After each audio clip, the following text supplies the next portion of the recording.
हाफिज साद रिजवी किन हलकों से इलेक्शन लड़ेंगे, बड़ी खबर और मरियम नवाज का कौन मुकाबला करेगा, इस वीडियो में हम इसी के मुतालिक बात करेंगे। बिस्मिल्लाहिर्रहमानिर्रहीम।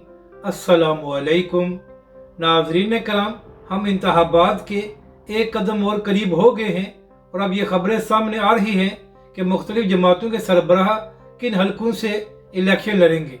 तो इसी हवाले से नवाज शरीफ के हवाले से ये खबर सामने आई है कि नवाज शरीफ साहब लाहौर और मानसेरा से इलेक्शन लड़ेंगे, जबकि बरार भुट्टो के हवाले से ये खबर सामने आई है कि वो लाड़काना की एक सीट से इलेक्शन लड़ेंगे और शहबाज शरीफ साहब भी इस बार भी कराची से इलेक्शन लड़ने का इरादा रखते हैं।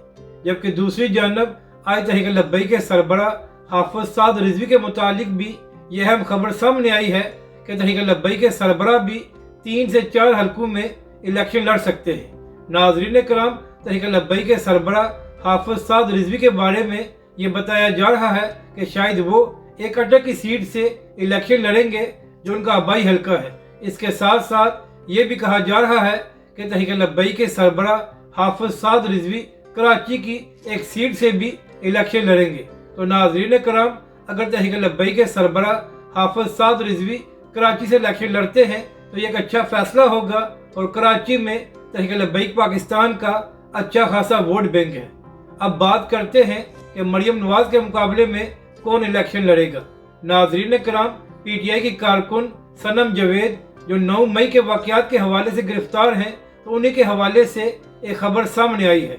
नाज़रीन कराम, ज़राए का कहना है कि सनम जवेद के वालिद ने यह बयान दिया है कि आने वाले इंतखाबात में मरियम नवाज के मुकाबले में सनम जवेद इलेक्शन लड़ेंगी। अपनी राय का ज़रूर इजहार करें कि आपको ये वीडियो कैसी लगी और हमारे इस चैनल को भी सब्सक्राइब करें।